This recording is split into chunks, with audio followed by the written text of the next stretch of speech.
esquerda, tem alguém que não conhece, dê-lhe as boas-vindas. Atrás de si, à direita, à esquerda, diga, é um prazer receber-vos. Temos muitas visitas nesta manhã. Sintam-se em casa. Sintam-se em casa. Estamos cheios de alegria de vos ter connosco. E aí em casa também vos damos um abraço de boas-vindas. Amém. Glória a Deus. E os irmãos podem ir sentando nesta manhã tão especial. Tão especial em que vamos mais uma vez recordar que Jesus morreu e ressuscitou por nós. É uma alegria receber-vos, não é? Temos aqui um casal de noivos aqui à frente. Não sei se eles mudaram de ideias e afinal em Algés vão ficar ou se vieram para outra coisa, não sei. É uma alegria receber-vos, todos os que nos visitam. É uma alegria termos o nosso querido amigo Paulo Cardoso connosco. Sinta-se em casa, esta casa é dele também, alegramos-nos. E alegramos com todos vós. É bom estarmos juntos na casa do Senhor e podermos celebrar a Deus com muita alegria e gozo. Amém? Com muita alegria e gozo, muita alegria e gozo.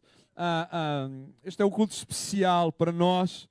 Talvez para alguns seja a primeira vez que estão connosco. Este é um culto especial para nós, porque juntos estamos a recordar, a relembrar e a anunciar a morte e a ressurreição de Jesus Cristo. Na fé cristã, a morte não é o fim, a morte é a porta que se abre para aquilo que é glorioso, porque Jesus venceu a morte. Eu estou-me aqui a lembrar que me esqueci de dizer aos adolescentes para irem para o primeiro andar. Não é? Eu estava tão entusiasmado, mas os adolescentes que aí estão vão ter a vossa classe lá em cima, as crianças já lá estão, e os adolescentes também que queiram partilhar a lição, mas se preferirem ouvir o pastor pregar também podem ficar, aleluia, glória a Deus, né? Acho que eles gostam mais da lição lá em cima.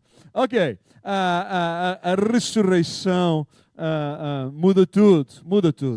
Mas hoje vamos fazer uma leitura bíblica em Lucas 23, nesta viagem que temos estado a fazer no Evangelho de Lucas.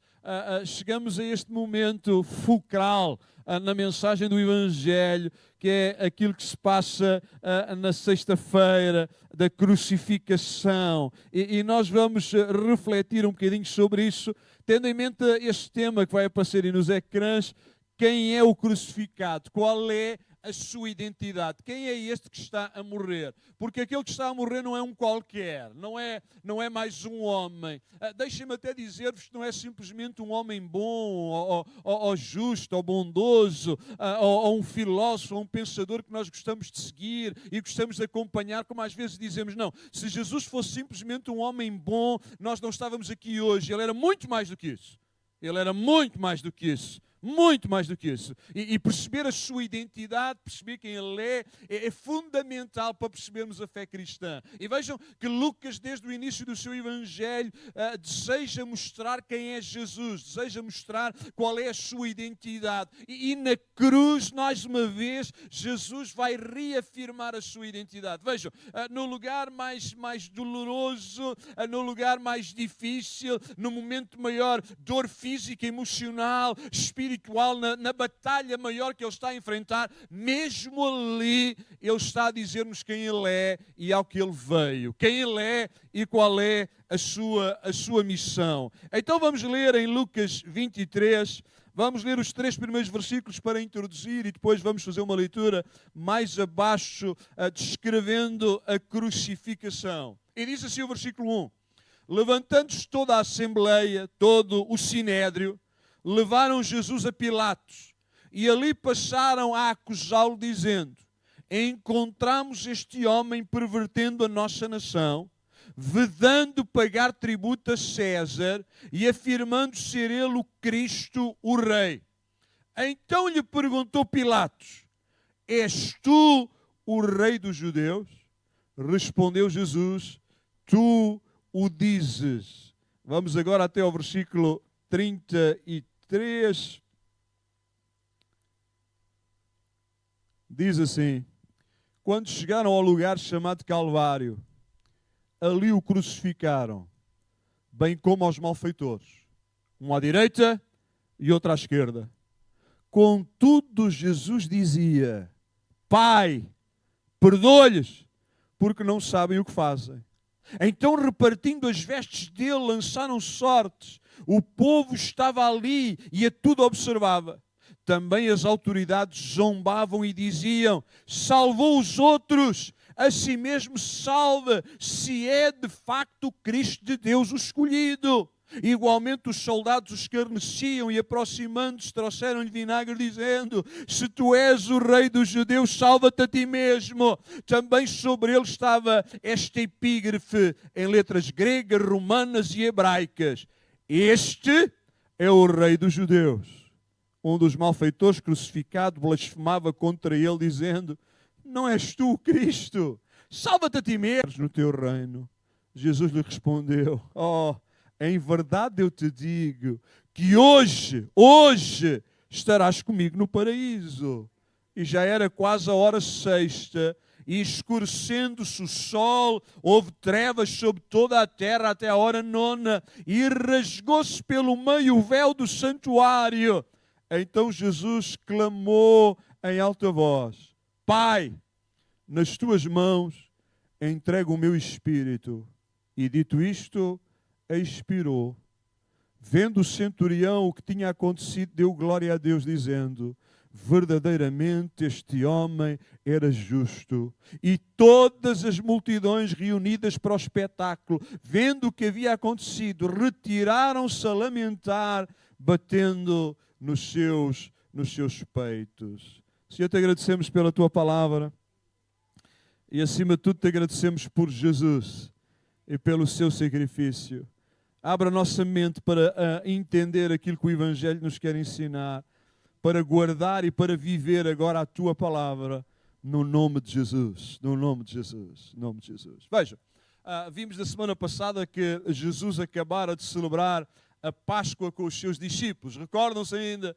Tinha celebrado a Páscoa, tinha celebrado aquela festa judaica, e além de ter celebrado a Páscoa, ele profeticamente anunciou aquilo que ia acontecer com ele mesmo e estabeleceu aquilo que vamos celebrar hoje: a ceia do Senhor, a Santa Ceia, a recordação do seu ato, da sua vida. E a partir dali vejam que as coisas acontecem num ritmo alucinante. Tudo é muito rápido, tudo é muito dinâmico, tudo é muito, muito intenso. Estamos a viver as últimas horas, os últimos momentos da vida de Jesus. Não temos tempo para ver tudo, mas sabemos que Jesus disse a Pedro: olha Pedro, ainda hoje me vais trair, me vais negar 3 vezes, revelando mais uma vez. E Lucas tem muito isto em mente, que Jesus conhecia tudo, ele dominava tudo. Ele sabia quem o ia trair, que já tinha anunciado, ele sabia que Pedro o ia negar, estava a anunciá-lo, e ele sabia que ia ser entregue nas mãos dos homens, ou melhor, que ele mesmo ia dar-se por amor a nós. Escutem bem, ninguém tirou a vida de Jesus,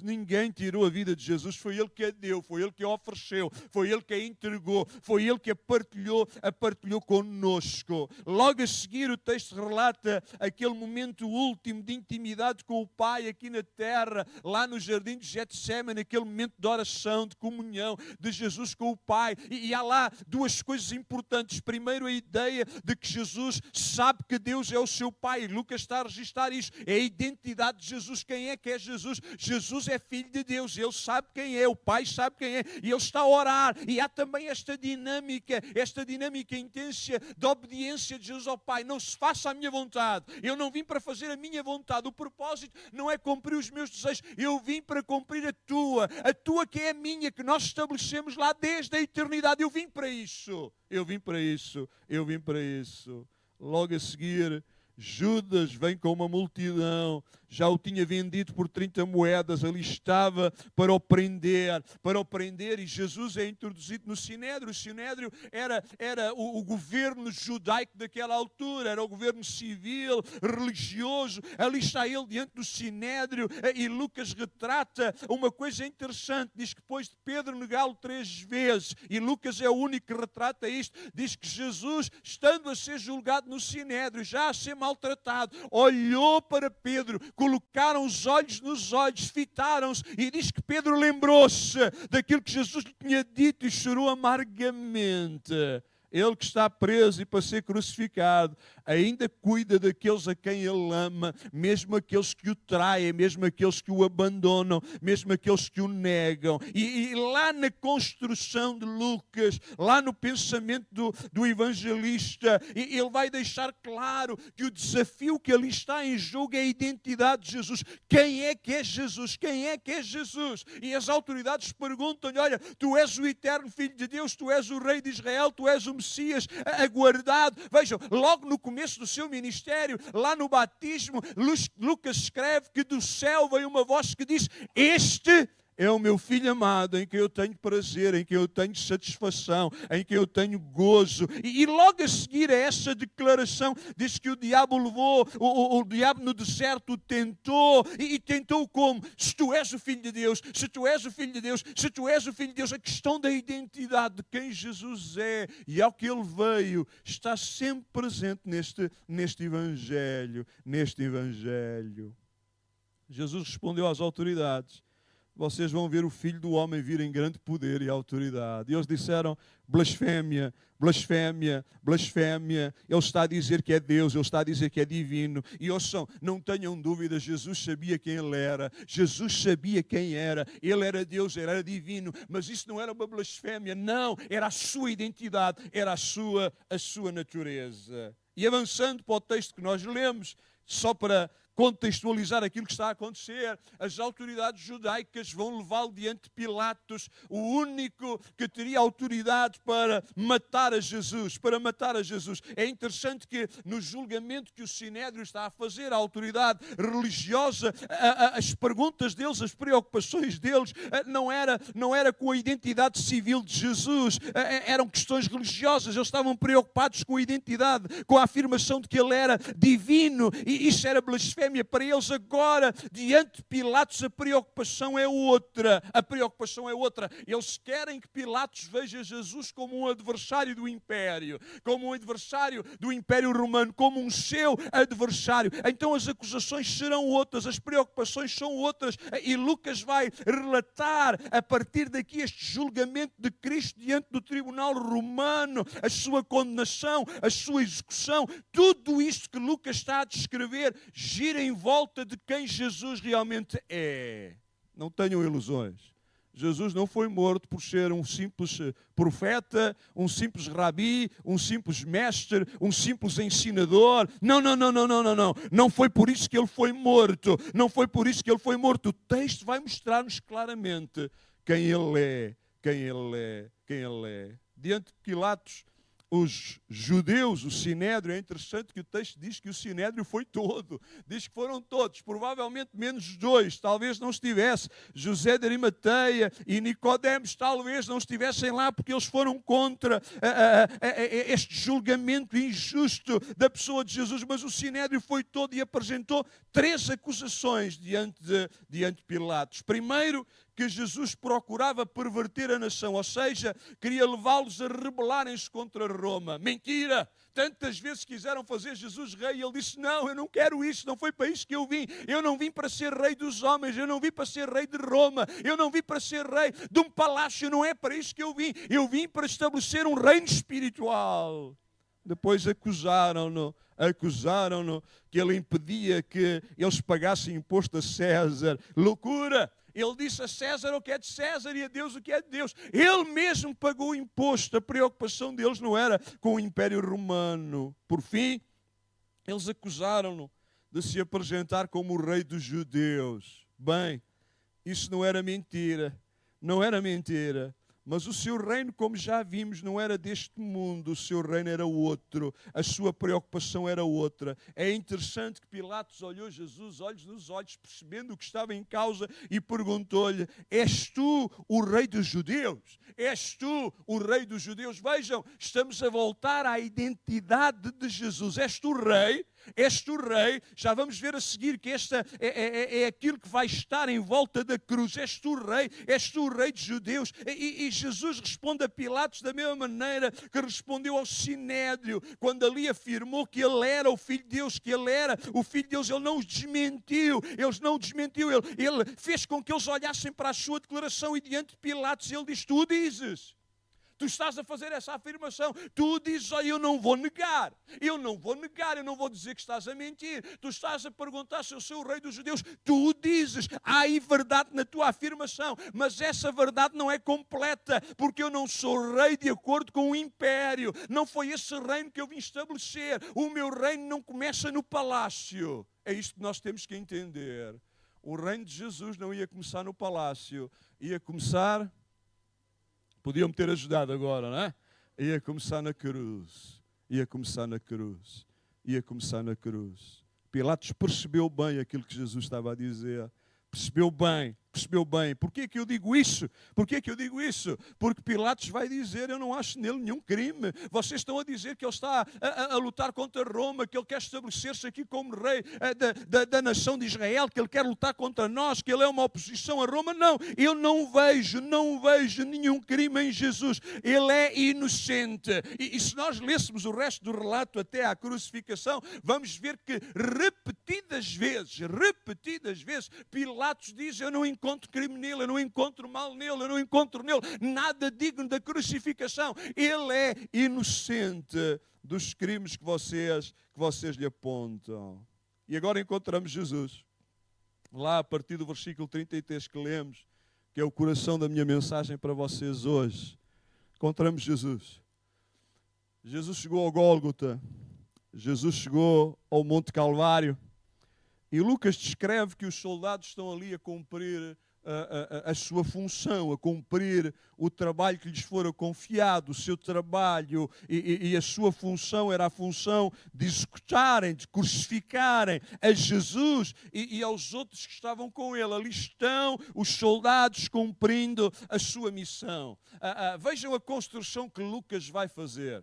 Recordo-vos outra vez a tentação de Jesus no deserto. És tu o Filho de Deus, és tu o Filho de Deus, és tu o Filho de Deus. E agora trago-vos de volta aqui para a crucificação. Pilatos já tinha perguntado, és tu o Rei dos Judeus? Tu o dizes. E agora na construção de Lucas nós vamos encontrar uma declaração de Jesus, uma afirmação dos homens. Uma afirmação dos homens, uma declaração de Jesus ou das autoridades que ali estão. E sempre à volta da mesma questão, quem é que tu és? Quem é que tu és? Quem é que tu és? Ali estão eles a crucificar Jesus. Imagino que todos nós possamos compreender ou refletir sobre o sofrimento físico que ali estava. O sofrimento devia ser atroz, violentíssimo, destruidor. Mas apesar disso, havia alguma coisa que acompanhava Jesus. A sua identidade e a sua missão.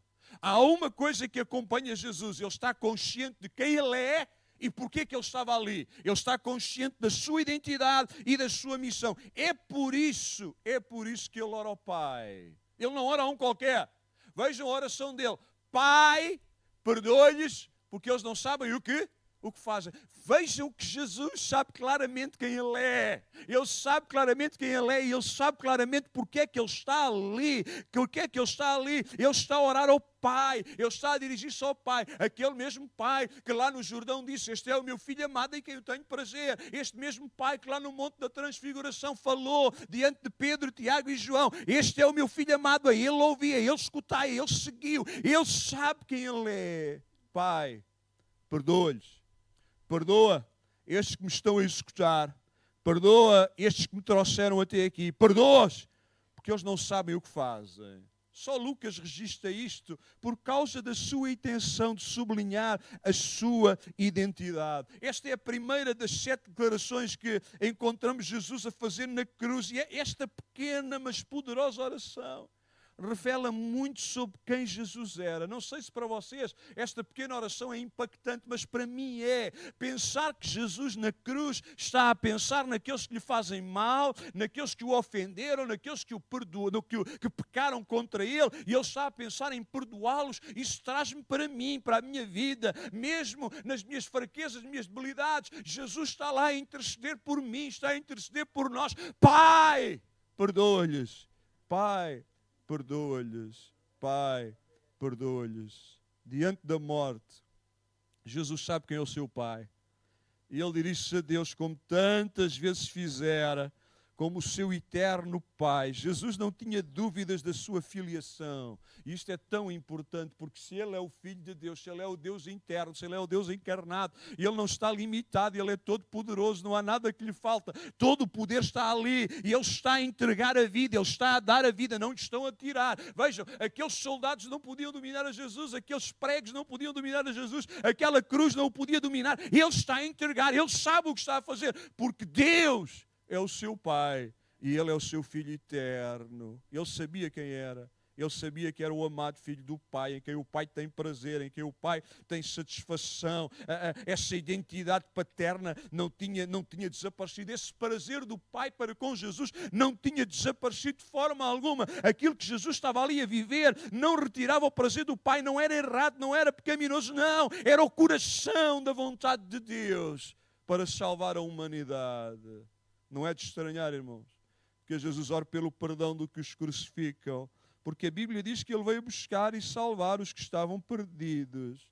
E nem no meio do maior dos sofrimentos Ele perdeu o foco da sua missão. Ouçam, se Jesus pôde orar por aqueles que o estavam a crucificar e estender perdão sobre eles, Ele pode orar por todos nós e pode estender perdão a todos nós. Nada o limita no seu perdão, no seu amor, no seu cuidado para connosco. Ele hoje continua a desejar fazer a mesma oração por nós. Eu pergunto, que impacto terão tido aquelas palavras de Jesus no coração, na mente daqueles homens habituados à morte? Vejam, aqueles homens que estavam ali a crucificar Jesus eram homens habituados à morte, eram homens habituados a matar gente, a crucificar gente, a executar gente. Que impacto terão tido estas palavras diante de alguém que não se recusa a morrer, diante de alguém que não luta para manter a vida, diante de alguém que não blasfema, não pragueja, não ofende, mas pelo contrário abençoa.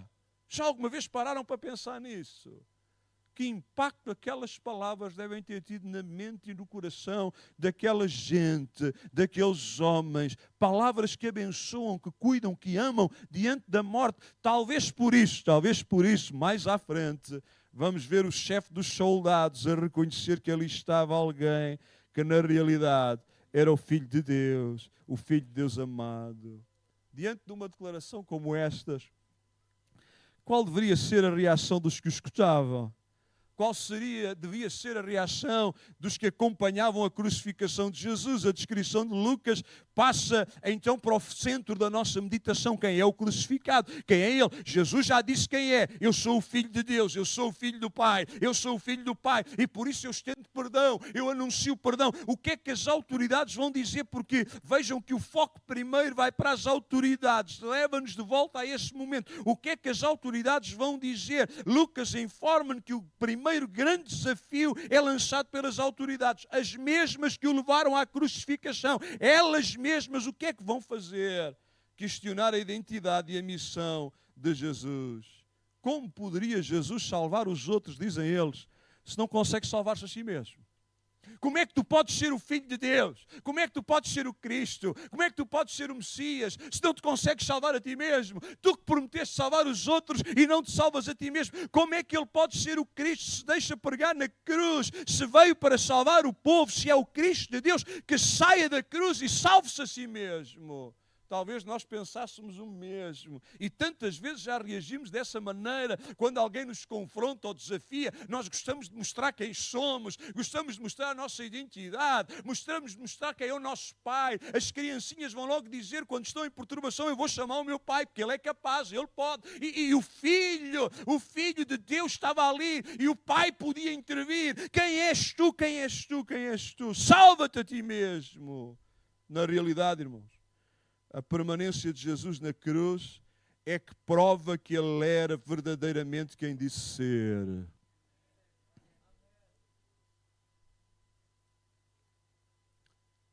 A sua identidade estava a ser posta à prova, a sua missão estava a ser posta à prova. Mas Ele não negou a sua identidade, Ele não negou a sua missão. Ele sabia que porque era filho de Deus, ele sabia porque o Pai estava com ele, ele sabia porque era rei, ele sabia que aquilo que provava a sua identidade era levar a sua missão até ao fim, era cumprir a sua missão, porque ele era o Cristo, ele precisava permanecer na cruz, porque ele era o Cristo, a sua eterna missão era essa, ele é o servo sofredor que o profeta Isaías apresenta, o servo sofredor do Senhor, que assume o lugar de toda a humanidade. Ele não desceu da cruz porque ele estava lá no teu e no meu lugar. No teu e no meu lugar. No teu e no meu lugar. Sair da cruz o impediria de cumprir a sua missão. O impediria de salvar a todo aquele que está perdido. A única forma de salvar os outros era não se salvar a si mesmo.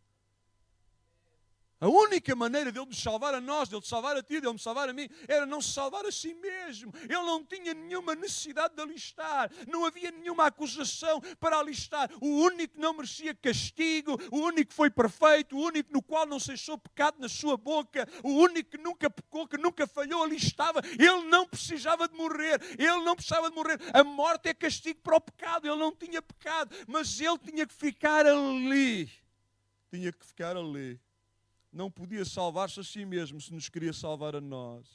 Na realidade, irmãos, ali estava o Filho de Deus, que escolheu voluntariamente não usar nenhum dos seus poderes, nenhuma das suas prerrogativas divinas em seu favor. Ele pedia, bastava uma palavra, um pensamento e aquilo mudava tudo. Ele escolheu esvaziar-se plenamente e voluntariamente a si mesmo. Para quê?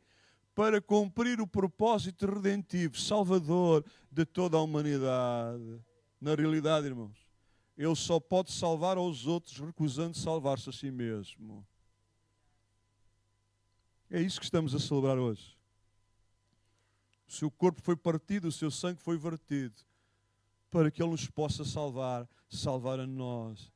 É isso que ele fez em todo o seu ministério. Foi isso que ele anunciou a todos os seus discípulos. Eu sei, os líderes judaicos e mesmo os seus discípulos não entendiam, não concebiam, não podiam ter em mente que o Cristo pudesse ser morto. O Cristo vem para reinar, o Cristo é todo poderoso.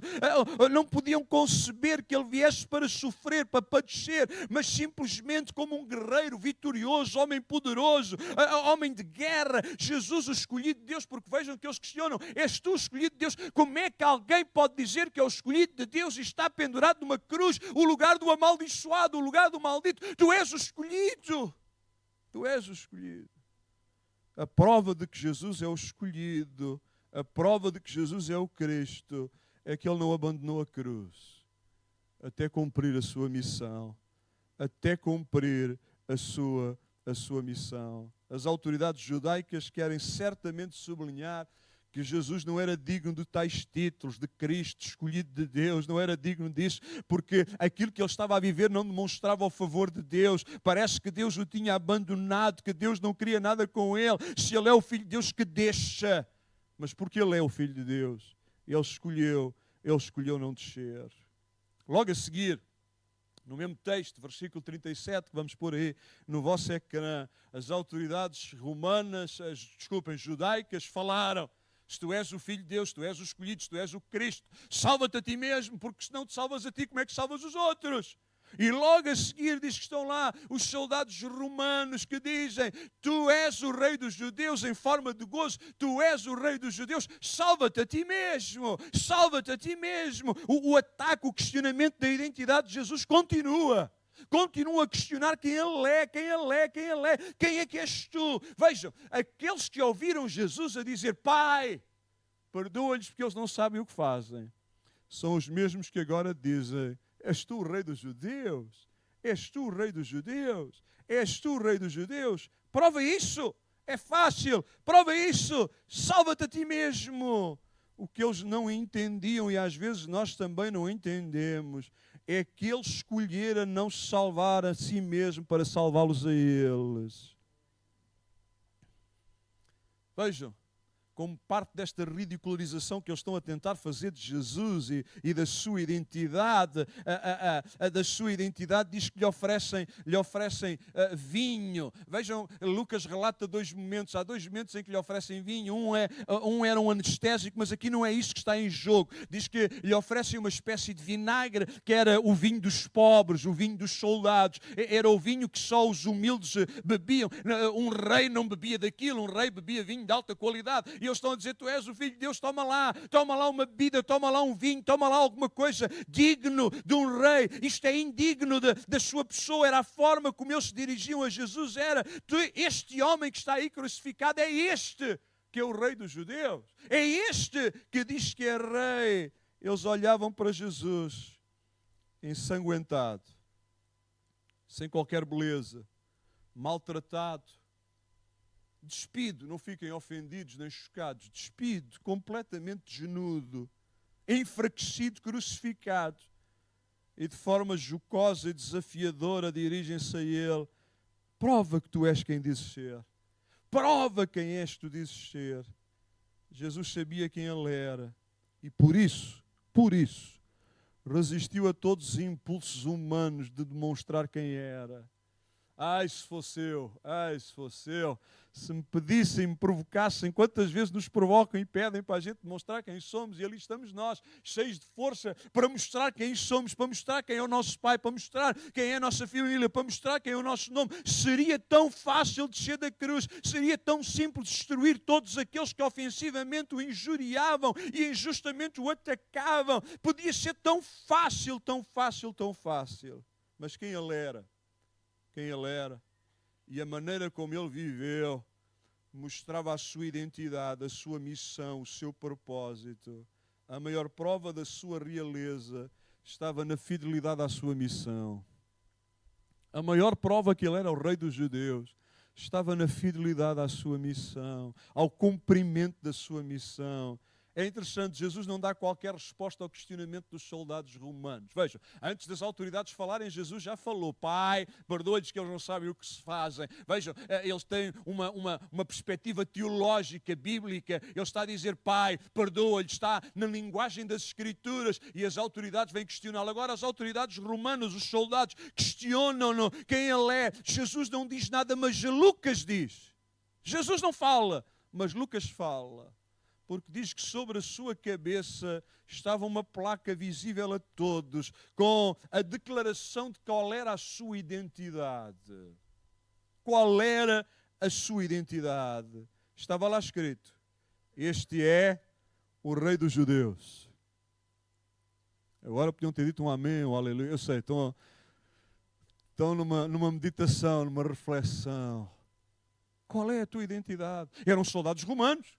Os soldados romanos deviam saber porque é que ele estava a ser crucificado. Pilatos já tinha dito qual era a acusação. Qual é a acusação? Este é o rei dos judeus. Eu sei, não estou iludido, eu estou consciente que Pilatos fez isso não porque acreditasse que Jesus era o Deus divino. Talvez o tenha feito até para provocar o sinédrio, ou simplesmente porque tinha que pôr lá algum crime sobre a cabeça de Jesus, dizendo porque é que ele havia sido condenado. Mas no entanto, isso não nega que Jesus era, é e continua a ser o rei dos judeus. Não só o rei dos judeus, mas o rei dos reis, o Senhor dos senhores, o rei da igreja, o rei do universo, aquele que é soberano. Esta é a sua identidade.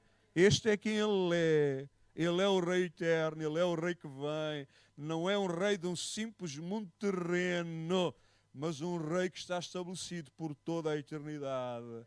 Vejam que Lucas se preocupa muito com isto. Já vimos isto com a realeza de Jesus. Com a realeza de Jesus. É importante para Lucas. Muito importante. Ele tem o cuidado de relatar e de recordar que ele morreu como rei que era. Ele morreu como rei que era. A cruz não o destituía, não lhe retirava nenhum mérito, não lhe retirava nada da sua identidade. Ele morria na cruz, é verdade, mas morria como rei que era. Como rei que era.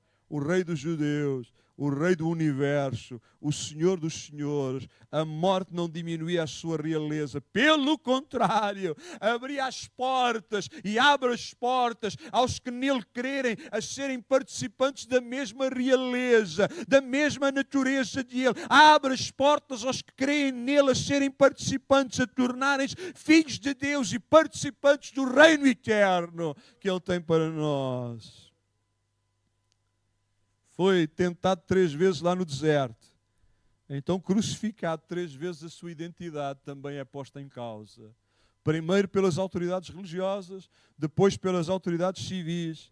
E já no fim, e é interessante que só Lucas também é que relata isto. Já no fim, Lucas relata-nos um último ataque à identidade de Cristo, uma última maneira de o desafiar. Diz que um dos malfeitores que estava ali crucificado com Jesus, desafia Jesus: olha, salva-te a ti mesmo, e de boleia, salva-nos a nós também.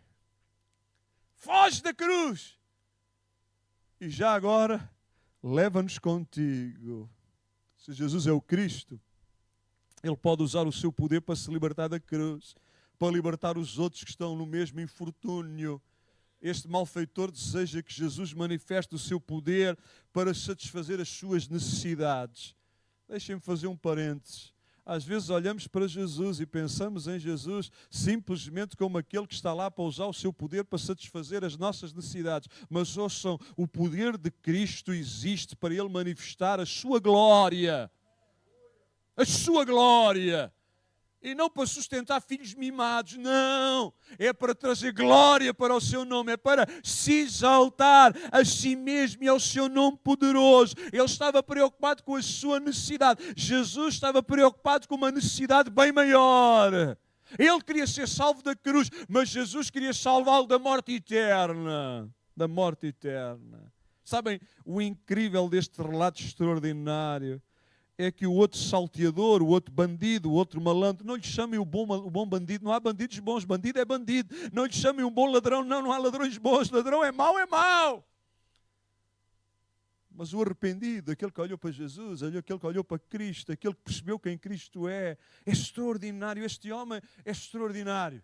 Este homem é extraordinário. Não falamos muito dele, não pensamos muito dele, mas ele é extraordinário. Ele conseguiu ver Jesus além do rosto desfigurado. Ele conseguiu ver Jesus além da fraqueza da cruz. Ele é o único naquelas condições a reconhecer que verdadeiramente Jesus era rei. E mais do que isso, ele conseguiu perceber que Jesus em breve ia voltar ao seu reino. Vejam aquele homem crucificado também a sofrer, também em dor. Olha para Jesus ensanguentado, em fraqueza, à beira da morte, e olha para ele e consegue identificar: este homem é rei. Não só é rei, brevemente ele vai voltar ao seu reino. Uau! Porquê que Lucas relata isto e os outros não relatam? Porque ele quer dizer quem é que é o crucificado. Quem era Jesus, apesar da cruz. Quem era Jesus, apesar da cruz. Apesar da cruz, Jesus não perdera nenhum dos seus atributos. Não. E vejam, Lucas está a escrever para os gentios, está a escrever para aqueles que não eram judeus, para aqueles que não percebiam as Escrituras. Para um gentio, perceber que um condenado à morte, alguém que estava crucificado, podia ser rei, podia ser senhor, era estranho. E Lucas está ali a mostrar na cruz que houve pelo menos um que percebeu qual era a identidade de Jesus, qual era a finalidade da sua vinda ao mundo. Jesus quer sublinhar, Lucas quer sublinhar essa identidade. Vejam, todos procuram desafiar a mesma, mas Jesus disse a Pilatos que ele era rei. Ele afirmou diante dos que os crucificaram que Deus era o seu Pai. E agora vai dizer a este homem que ele é Salvador. Vejam, ele é rei, ele é perdoador e ele é Salvador. Vejam a identidade de Jesus. Vejam a identidade dele. Quando tu olhas para Jesus, não olhes simplesmente como um homem que viveu lá 2000 anos e que tinha uma filosofia interessante. Não, não é isso que ele é. Jesus sabia qual era a sua identidade. E ou acreditamos naquilo que ele diz, ou então não faz sentido chamá-lo um homem bom, um bom profeta, um bom homem. Não, ele só é bom se for verdadeiro. E ele está a descrever a sua identidade. Tu és rei, eu sou. Que tipo de rei és tu? Aquele que perdoa os pecados. Porquê que tu podes fazer isso? Porque eu sou Salvador. Esta é a sua identidade. Esta é a sua identidade. Esta é a sua identidade. É interessante que ele é Salvador, pois afirma àquele homem, olha, é interessante, na versão que nós lemos, que eu li aqui na minha Bíblia, diz, olha, lembra-te de mim quando voltares para estabelecer o teu reino. Lembra-te lá de mim no futuro. Se for só no futuro, não há crise nenhuma. E Jesus diz, não, tu não percebeste tudo, mas não há mal nenhum. Não, olha, não é quando eu voltar, é hoje mesmo. Hoje mesmo, hoje mesmo.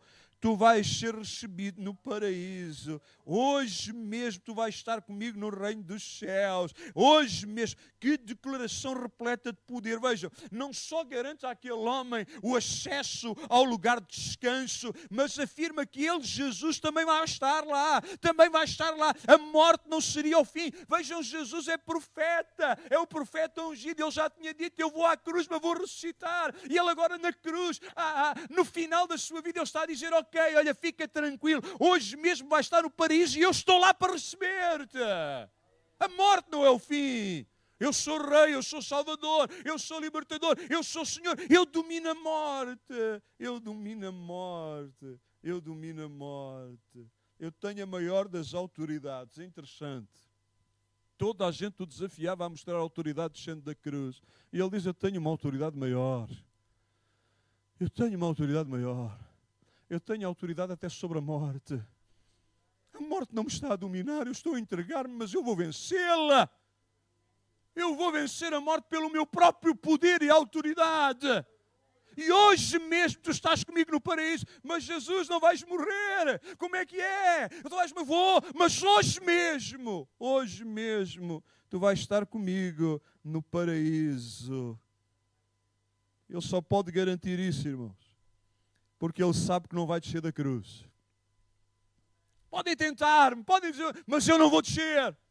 E porque eu não vou descer hoje mesmo, tu vais estar comigo no paraíso. Ele vai cumprir a missão até ao fim, ele vai cumprir, já está a preparar-se para colher os frutos do sacrifício. Olha, o primeiro fruto do sacrifício estava ali na cruz. Hoje mesmo eu vou recolher-te, eu vou aceitar-te, eu vou abraçar-te lá no paraíso, no reino dos céus, no reino dos céus.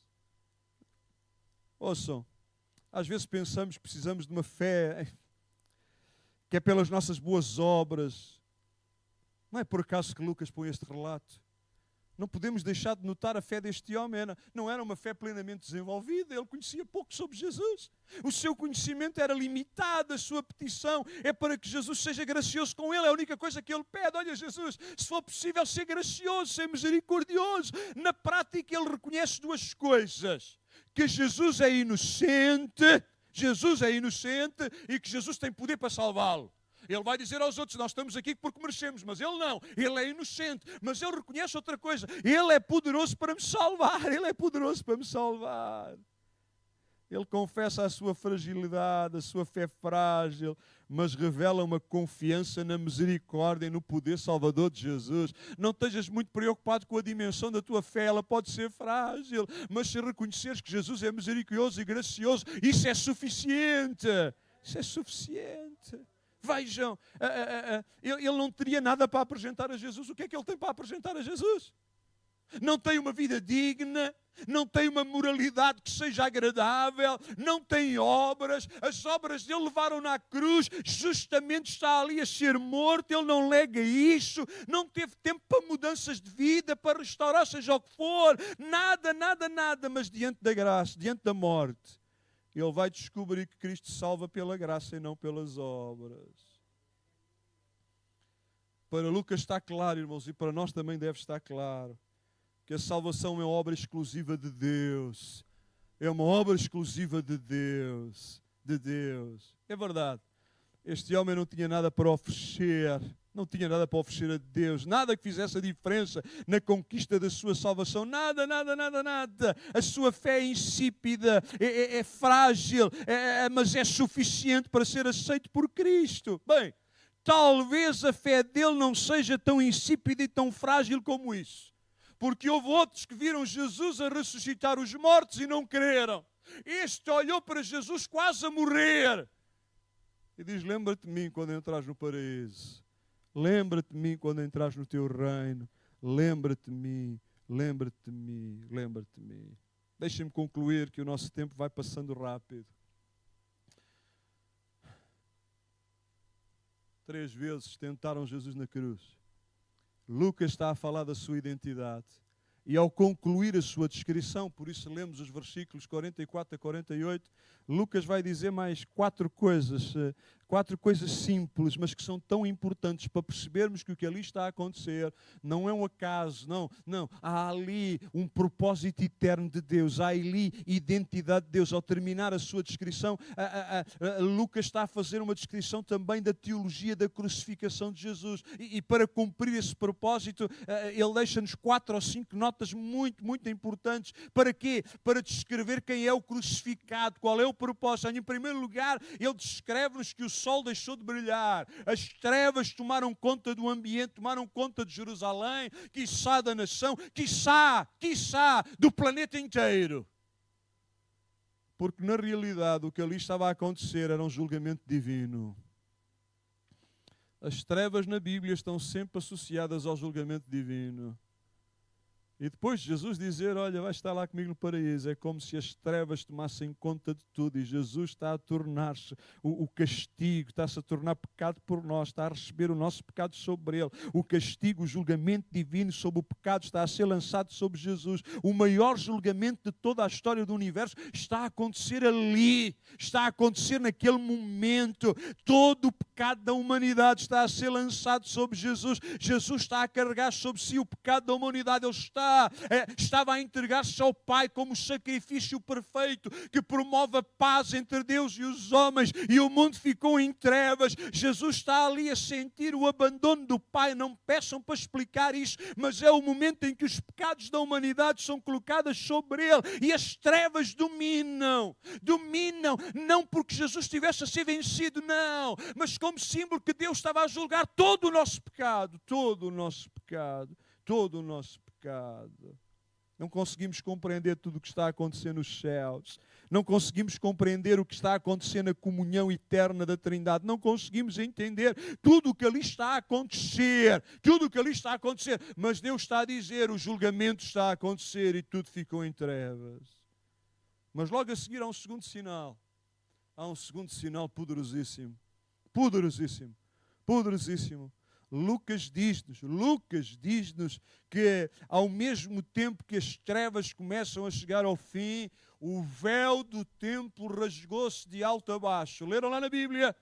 Diz que foi tudo tomado de trevas, e a seguir diz que o véu do templo se rasgou de alto a baixo. Isso aponta para a remoção daquilo que impedia que o homem, a humanidade, se chegasse a Deus, que o homem pudesse ter comunhão com Deus. O que está a acontecer é de vital importância para todos nós. As trevas vão ser dissipadas, porque o pecado está a ser removido. Removido como? Por meio do sangue de Jesus Cristo. Na prática, o Pai está a dizer, o sacrifício foi aceito, a obra está completa, a obra está realizada, já não há nada que separe ou que possa separar o homem de Deus. Se ele colocar fé no sangue, se ele colocar fé em Cristo, se ele colocar fé no Calvário, ele tem acesso à minha presença. A partir daquele momento a comunhão pode ser restaurada. Os homens podem ter acesso a Deus. A vida eterna nos é concedida. Não achas isso extraordinário, que podes ter comunhão com Deus por meio de Jesus Cristo?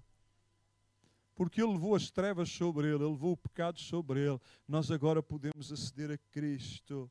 O acesso que era limitado no passado a uma só pessoa, uma vez ao ano, por meio de sacrifício de animais, agora está aberto a todos. Já não há necessidade de sangue de animais, já não há necessidade de sacrifícios humanos. Jesus fez o maior, Jesus fez o melhor, Jesus fez o definitivo sacrifício que nos abre as portas de acesso ao Pai. O Pai dele agora torna-se o meu Pai, torna-se o teu Pai. E como Jesus ensinou na oração, torna-se o nosso Pai. Torna-se o nosso Pai. O caminho está aberto. Tudo está consumado. Em confirmação de tudo isso, de tudo o que temos estado a dizer, acontece uma terceira coisa. É tão interessante. Jesus diz, Pai, nas tuas mãos entrego o meu espírito. Não acham curioso que até o momento da morte é Jesus quem o determina?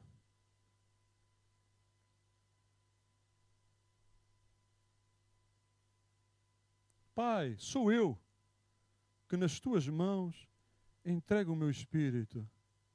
O véu já se rasgou porque tu já aceitaste o sacrifício. Os pecados já estão potencialmente todos perdoados no meu sangue. Quem crer em mim pode ser salvo. O véu está rasgado, agora podem aceder a ti. Então, Pai, eu sei quem tu és, tu sabes quem eu sou, a nossa comunhão eterna. Pai, eu com confiança, com tranquilidade e com certeza, não tenho medo daquilo que vai acontecer agora a seguir, porque nas tuas mãos eu entrego o meu espírito.